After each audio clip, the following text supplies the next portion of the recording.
Hello, bienvenue dans cette nouvelle vidéo Scrapbooking Project Life. Ça y est, c'est la suite de la vidéo précédente puisque j'ai trop parlé, donc forcément la vidéo a été beaucoup trop longue. J'ai donc décidé de vous faire cette vidéo en deux parties et voici la deuxième. Il s'agira de la vidéo où je vais vous montrer mes essentiels, en tout cas mon matériel que j'utilise pour le Project Life. Je ne vais pas rentrer dans le détail de tout ce qui est classeur, pochette, etc. parce que je vous en ai déjà parlé dans la vidéo précédente que je vous mettrai dans le petit i si vous ne l'avez pas vu. Donc la chose que j'utilise le plus pour mon Project Life est vraiment, comment dire, j'ai beaucoup réfléchi avant de l'acheter puisque c'est un investissement, ça coûte cher. Je vous mettrai le prix exactement ici parce que je ne l'ai plus en tête, ça fait un moment que je l'ai.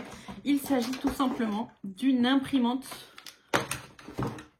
pour photo. Donc moi j'ai pris la Selfie, la Canon Selfie, donc c'est une imprimante photo qui se présente comme ça. Elle a un petit écran qu'on peut remonter pour voir. Nous avons ici une petite fente dans laquelle on va insérer la cartouche de feuilles. Tac. Et ça va venir imprimer les photos que vous voulez, en couleur, en noir et blanc, comme vous voulez. Ce qui est cool, c'est que vous avez un système, en fait, ça s'utilise avec l'application Canon, qui est la même qu'on utilise pour les appareils photo Canon. Mais, vous voyez, j'ai jamais enlevé le petit plastique. Et j'enlèverai pas pour, si jamais je veux m'en séparer un jour, au moins l'imprimante sera nickel. Mais voilà, donc ça s'utilise avec une application sur laquelle vous pouvez mettre vos photos. Et ensuite, dans l'application même, vous pouvez choisir de faire des petits montages photos. Alors, c'est pas indispensable d'investir dans une imprimante photo. En fait, vous pouvez très bien faire imprimer vos photos sur différents sites internet. J'utilise beaucoup Lalalab et Photobox. Photobox, je suis pas très convaincue de la qualité des photos. Je trouve qu'elles sont extrêmement fines et les couleurs ne ressortent pas comme elles sont en réalité. Donc je trouve pas ça super, mais Photobox est quand même très accessible puisque vous avez une cinquantaine de photos qui sont offertes par mois. Vous devez juste payer les frais de port et voilà. Donc si jamais, ça fait partie de mes petits conseils de la dernière vidéo. Pourquoi j'ai acheté une imprimante? Tout simplement parce que c'est rare que je fasse des gros envois. Quand j'ai commencé, j'étais à jour, c'est-à-dire que j'ai fait des choses anciennes dont j'avais déjà les photos chez moi, mais sinon j'étais plus ou moins à jour, c'est-à-dire que j'imprimais au fur et à mesure. On vient de fêter, je sais pas moi, Pâques, et bien le week-end j'imprime les photos de Pâques directement avec mon imprimante. Et j'ai pas besoin d'attendre le grand délai qui est souvent le cas pour les livraisons de photos. Donc ça me permet de les imprimer plus vite. Ça fait aussi que j'ai pas tout le temps des dizaines et des dizaines de photos à imprimer. Surtout pour mon Project Life, je fais vraiment ça petit à petit. Et je mets essentiellement des cartes, sauf pour certaines pages où c'est que des photos. Mais on va dire que le nombre de photos que j'imprime n'est pas extrêmement important pour que je puisse faire des gros envois et que ça vaille le coup. Donc du coup j'ai investi là-dedans, ça me permet d'imprimer quand je veux ma photo, si je veux réimprimer une photo, si je veux toucher une photo, retoucher une photo. Ça me sert même dans ma vie, hein. Je veux dire, si je dois offrir une photo à quelqu'un dans un cadre, etc., bah, il suffit que je l'imprime moi-même, la qualité est plutôt bonne, donc c'est chouette. Et j'ai vraiment pas mal de photos exposées dans des albums ou quoi qui viennent de cette imprimante-là. Donc celle-ci, elle est vraiment chouette, elle coûte son prix. Donc j'ai vraiment hésité à l'acheter avant. Voilà, maintenant je sais pas si elle est autant d'actualité que d'autres, peut-être même que la marque en a fait d'autres entre temps. Je sais qu'il en existe des beaucoup plus petites qui sont plus portables que celle-ci. Ensuite, ce qu'il faudrait, je pense, selon moi, c'est des massicots comme ça. Donc ça, ce sont des règles de découpe. Alors si vous êtes déjà adepte du scrapbooking, je vous apprends absolument rien. Mais je sais qu'il y a des personnes qui ne connaissent pas parce que quand j'ai eu ça chez moi et que des personnes ont vu l'utiliser, ils ne savaient pas ce que c'était. Donc je vous le montre, c'est simplement une règle comme ça en fait qui vous permet de mettre votre feuille ici et vous pouvez de cette manière imprimer une ligne droite. Et ça est sain. Donc un massicot, j'en ai un énorme pour les grandes feuilles 30x30 et j'en ai un plus petit quand c'est des photos tout simplement que j'ai envie de découper par-ci et là. C'est beaucoup plus agréable d'avoir ça qu'avoir à déplier le gros massicot. Donc voilà, vraiment ça coûte très cher. Alors celui-ci vient de chez Cultura, puisque Cultura est mon ami. Donc il vient de chez Cultura, donc c'était déjà, je ne sais pas le prix exact, je vais peut-être vous le mettre ici, comme ça je vous mets le prix de chaque chose que je vous montre. Donc je vous mets le prix ici, je sais qu'il y en a chez Action et je l'ai acheté pour tester et il est pas super, vraiment il coupe pas très bien. Il déchire le papier plus qu'il ne le coupe, j'ai l'impression, donc voilà. Et là j'ai un grand, et le petit il vient de je ne sais pas d'où. Alors j'ai trouvé ceci, c'est un découpe angle, j'appelle ça comme ça, je ne sais pas comment ça s'appelle en réalité.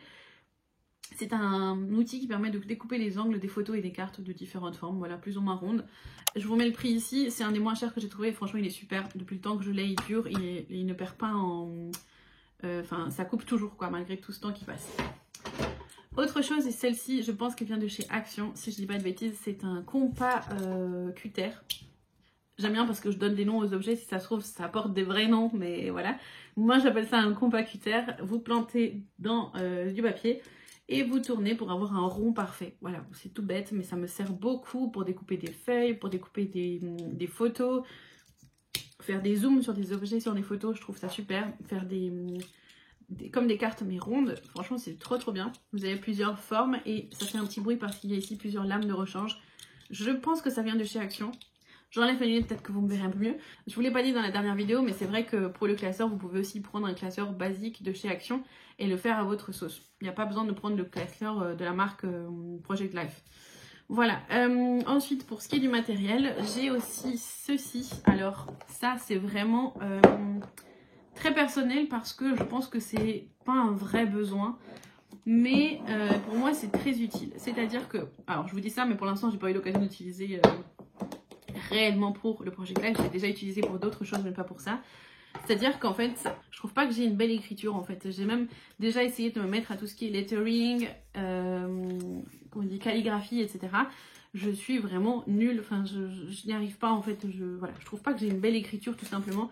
Et donc, je trouve que parfois mes albums ils sont un peu foirés juste parce que mon écriture est pas super ou le titre est pas très joli. Quand je vous dis tout ça, vous vous imaginez certainement que j'ai une écriture horrible, méconnaissable et incompréhensible. C'est pas le cas, je vous rassure, tout le monde arrive à me lire. Enfin voilà, j'écris bien, mais j'écris pas parfaitement bien. Partant de ce constat-là, j'ai décidé de commencer à imprimer les choses que je voulais écrire dans mon scrapbooking. Ce que je faisais, c'est que quand j'avais par exemple les pages de Noël, je vous ai montré une page dans ma dernière vidéo, mais j'ai mis des post-it pour pas vous montrer les choses privées. Mais en fait, c'est tout simplement des textes que je prends, tout simplement. J'ouvre un fichier Word, j'écris mes textes, tac tac, je regarde l'écriture, à peu près la taille que ça doit avoir pour pouvoir rentrer dans les pochettes et dans mes cartes. Donc je regarde la taille, etc. Et ensuite, je me fais ma petite mise en page et j'imprimais ça directement sur mon ordinateur, voilà. Mais pareil que le fait de commander pour juste un ruban, j'avais pas envie d'imprimer des feuilles juste pour mettre un petit mot parce que ces feuilles-là, après, elles sont plus ou moins gâchées, on peut toujours s'en servir. Mais en tout cas, voilà, je trouve ça dommage d'utiliser une feuille pour écrire 2 lignes. Donc du coup, j'attendais toujours d'avoir une bonne page bien remplie pour pouvoir ensuite l'imprimer et faire mes petites découpes. Donc c'est pas grave, ça peut très bien fonctionner comme ça, vous pourrez faire comme ça si vous n'êtes pas satisfaite de votre écriture. Mais j'ai vu que certaines personnes utilisaient des imprimantes thermiques. Et je me suis dit, mais c'est quoi, qu'est-ce que c'est que ça? C'est ce qu'il y a dans les TPE, les caisses en fait, enregistreuses, etc. Et qui permet d'imprimer des étiquettes sans avoir besoin d'encre. Ça ne fonctionne que de manière thermique. Je ne vais pas rentrer dans les explications de par quelle magie ça fonctionne parce que c'est pas du tout mon domaine. Mais sachez que j'ai vu des gens utiliser ça pour faire leur journaling et je trouvais ça magnifique. Du coup, je suis allée sur internet et j'ai acheté sur Amazon une petite imprimante qui est celle-ci. Tout ça pour ça, hein. Donc j'ai acheté une petite imprimante comme ça sur Amazon, elle m'a coûté une quarantaine d'euros. Et en fait c'est juste une imprimante où dedans vous mettez un petit rouleau, ici en l'occurrence c'était un petit rouleau étiquette. Voilà. Parce que en fait c'est trop bien, vous pouvez imprimer soit des étiquettes, donc là c'est un, vous voyez que c'est format étiquette. Et puis vous avez aussi un format papier classique, c'est un format papier classique. Et ensuite, vous avez différents rouleaux de couleurs aussi. Donc moi, tout ça venait avec mon imprimante, c'est trop bien. J'ai plein de rouleaux qui venaient avec. Je vous mettrai le prix ici exact et je vous mets un lien en barre d'informations si ça vous intéresse. Donc c'est une imprimante comme ça. Et franchement, ça fonctionne avec ça fonctionne au Bluetooth avec votre téléphone. Il y a une application, vous pouvez imprimer tout ce que vous voulez. Vous pouvez imprimer des photos. Du coup, elles ne seront pas en couleur, hein, c'est que noir et blanc, sachez-le. Mais vous pouvez imprimer des photos, vous pouvez imprimer des textes, j'ai même vu des personnes qui impriment des dessins pour que leur enfant puisse colorier. Donc en fait je trouve ça trop bien. On peut s'en servir comme étiqueteuse pour faire des étiquettes justement pour mettre sur des boîtes, des choses comme ça. Et donc en fait maintenant j'ai pris celle-ci. Quand je vais sur l'application j'ai plein de polices différentes. J'ai plein de tailles différentes, j'ai plein de emojis, enfin il y a plein de choses en fait que vous pouvez faire avec cette imprimante. Et du coup j'ai juste à imprimer le texte, tac tac tac, ça s'imprime sous ce format là par contre, maximum. Et en fait j'ai mon texte que j'ai juste à découper et à coller sur mon album. Et donc ça me permet d'avoir une écriture qui est correcte, en tout cas qui est linéaire sur mes pages. Voilà, toute cette introduction de cette petite machine, juste pour ça. Et alors j'ai vu qu'ils en vendaient beaucoup sur les sites AliExpress et compagnie. Donc, clairement j'ai du mal à acheter des choses électroniques sur AliExpress, Chine, etc. Je sais pas pourquoi. Mais clairement ça vient du même endroit. Voilà, c'est exactement la même que j'ai vue sur Chine et quoi. Voilà, on arrive à la fin de cette vidéo. J'espère qu'elle vous a plu. J'espère qu'elle a été beaucoup plus courte que la vidéo précédente. En tout cas, je vous dis à très bientôt pour une prochaine. Si jamais vous avez encore des questions sur mon Project Life ou quoi, n'hésitez pas à me laisser un message en commentaire et je vous y répondrai avec plaisir. Si vous avez d'autres questions ou d'autres idées pour une prochaine vidéo, il n'y a pas de souci sur ce sujet. Vous me dites et je verrai ce que je peux faire. Normalement, au moment où cette vidéo sort, vous avez déjà eu sur ma chaîne YouTube un short qui est sorti sur une page de Project Life qu'on fait ensemble. Bref, j'arrête de parler et je vous dis à très bientôt pour une prochaine vidéo. Bye!